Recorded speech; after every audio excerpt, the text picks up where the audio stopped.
muuqaalkan waxaan rabaa inaan idinkula wadaago dhaawaca gaaray hogaamiyaha cusub ee Iiraan Mujtaba Khamenei oo faahfaahin dheeraad ah ay ka soo baxayso. Wargeyska New York Times ayaa waxa ay qoreen inta uu la eg yahay dhaawaca gaaray hogaamiyaha Iiraan iyo sidoo kalena in hadda weli xaaladiisa lala tacaalayo, dadka intooda badanna aan loo ogolayn inay arkaan, laakiin miirkiisu waa uu joogaa oo waa taam amaro waa bixin karaa.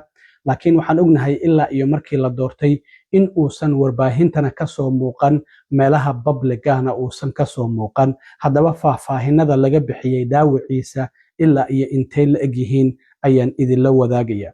sidoo kale wasiirka arrimaha dibadda ee wadanka Iiraan Abbas Araghchi oo qadka telefoonka kula hadlay ra'iisul wasaare ku-xigeenka Pakistan, wasiirka arrimaha dibadda iyo taliyaha ciidamada wafti uu hogaaminayana ay ku tagi doonaan caawa booqasho magaalada Islamabad ee wadanka Pakistan. laakiin arrintan si toos ah ulama xiriirto wadahadaladii Mareykanka.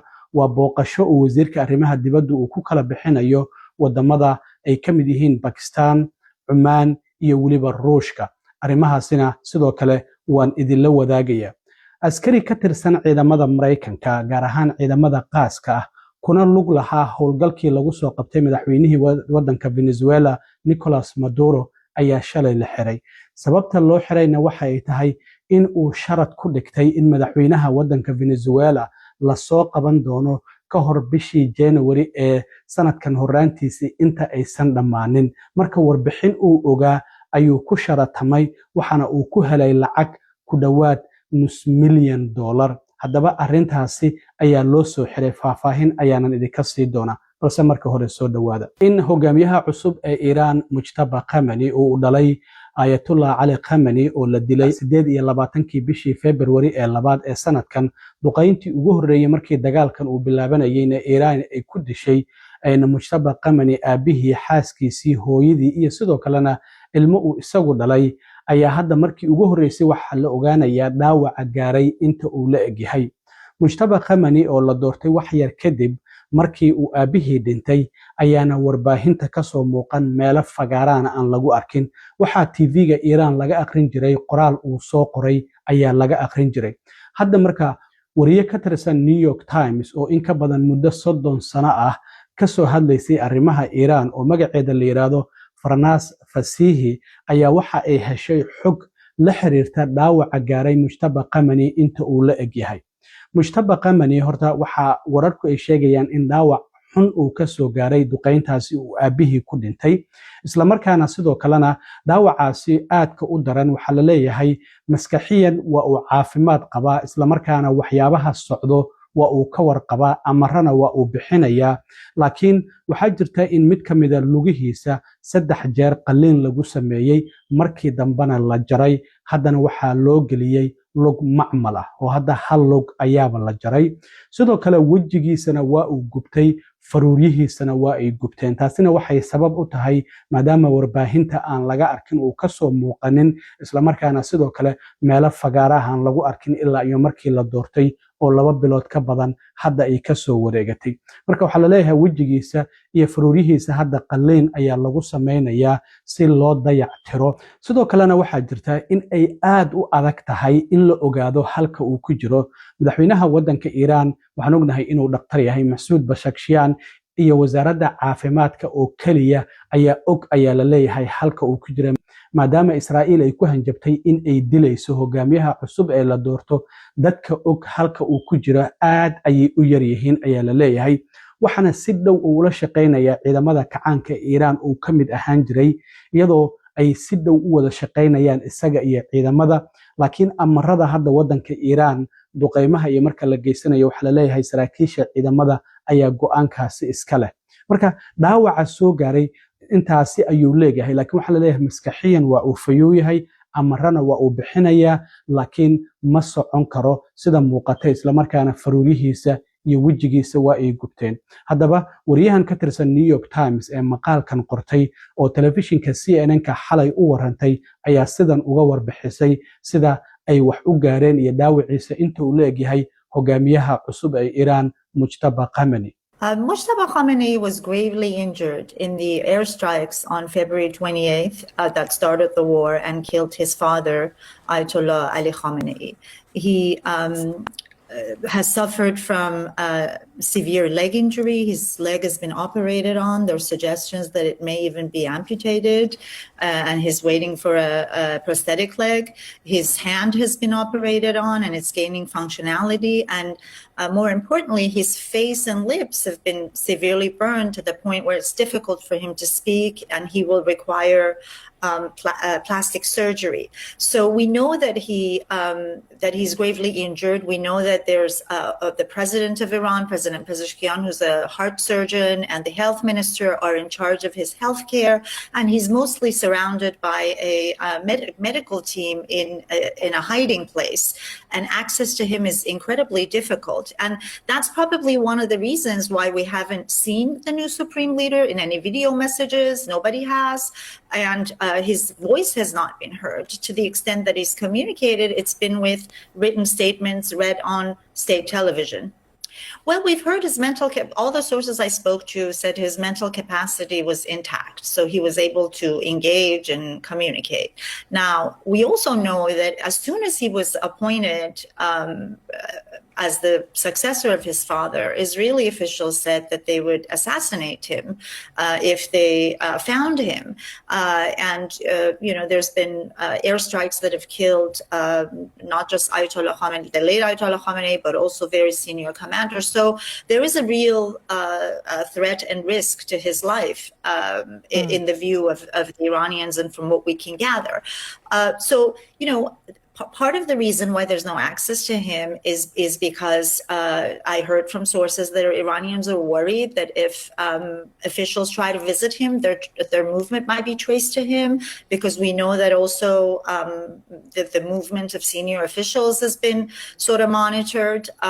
So that's one of the reasons. And I think you also mentioned his physical condition, right? He probably doesn't want many people to see him in this vulnerable and weak physical condition and wants to recover, right? dhinaca kale waxaan ognahay in hadda aysan jirin wax wada hadallo oo toos ah oo mar labaad ay isaga hor imaanayaan Mareykanka iyo sidoo kalena Iran. madaxweyne Trump shalay arrimahan markii wax laga weydiiyay wuxuu yiri aniga wax degdeg ah iguma jiraan. waa kii shalay sidoo kale soo qoray qoraal uu u muuqday in uu leeyahay Iran iyada ayaa kala qaybsanba kuwa mayal adag iyo kuwa dhaxdhaxaada, walow Iran arrintaasi ay iska beenisay oo tiri arrintaasi waa dagaal maskaxeed warbaahinta oo Trump uu marinayay isla markaana la doonayay shacabkeena in lagu maran habaabiyo.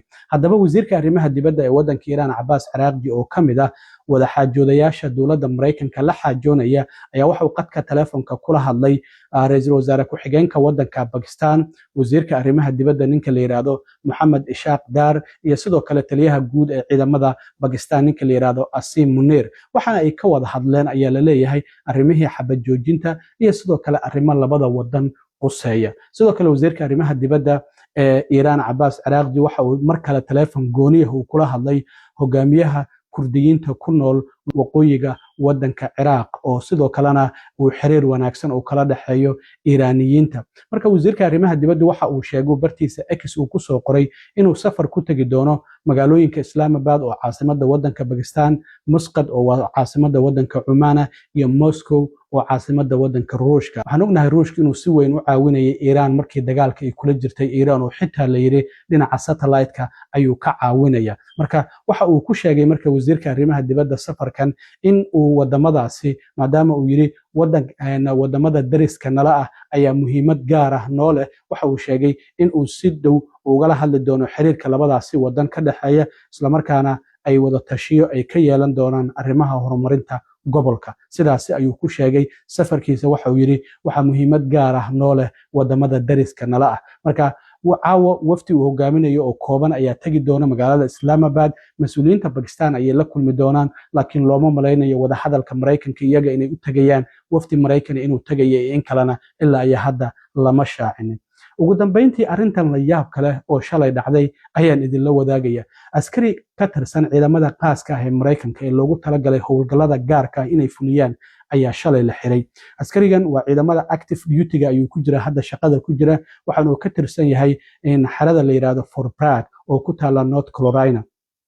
magaciisana waxaa la yidhaahdaa Ganon Ken Van Dag waa 31 jir waxa uu ka mid ahaa ciidamadii qaaska ahaa ee howlgalkii lagu soo qabtay madaxweynihii Venezuela Nicolas Maduro laakiin sababta loo soo xiray waxay tahay in uu ku sharatamay in madaxweynaha wadanka Venezuela xafiiska laga qaadi doono ka hor inta aysan dhammaanin bishii January ee horaantii sanadkan 31deeda inta aan la gaarin in xafiiska laga ridi doono waxaan ognahay madaxweynihii Venezuela ciidamada qaaska ah Mareykanka inay soo qabteen 3 bishii January ee koobaad ee sanadkan haddana xabsi ku yaala New York uu ku xiran yahay marka waxa la leeyahay account ayuu wuxuu ka samaystay website-ka dhinaca qamaarka ama lagu sharatamo ee la yiraahdo Bully Market dhamaadkii bishii December ee sanadkii 2025 waxana uu ku sharatamay oo uu dhigtay lacag u dhaxaysay 32,000 ilaa iyo 33,000 oo dollar in Nicolas Maduro xilka ama xafiiska laga qaadi doono ka hor bishii January ee horaantii sanadkan inta aysan dhammaanin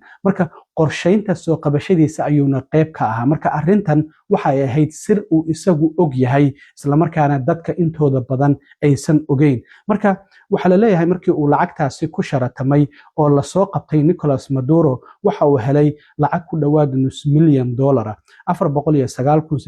$409,881 ayuu qaatay sidaas darteed ayaa marka ninkan markii baaritaan lagu sameeyay la ogaaday in sir dawladda uu isagu og yahay uu sharad ku dhigtay lacag fara badanna uu ku qaatay accountigan marka waxa la leeyahay wuxuu sameystay dhamaadkii bishii December ee sanadkii 2025 ilaa iyo horaantii bishii January ee sanadkan 2026 marka wasaaradda cadaaladda ayaa marka ninkan maxkamadeyn doonta ninkan waxyaabaha lagu haysto waxa ay tahay oo lagu soo dacweeyay musuqmaasuq iyo inuu si sharci darro ah u isticmaalay warbixin sir ah oo isagu oo kaliya uu ogaa si shakhsiyan uu uga faa'iido waa markii ugu horeysay wasaaradda cadaaladdu ay dacwad ku soo oogto qof sharad ku dhigtay waxyaabo uu og yahay isla markaana sidoo kalena suuqa saadaalinta sharadkaasi dhigtay kuna sharatamay wax uu isagu og yahay maadaama uu ka mid ahaa ciidamada qaaska ah ee qorsheynta iyo soo qabashada madaxweynihii hore wadanka Venezuela Nicolas Maduro qayb ka ahaa marka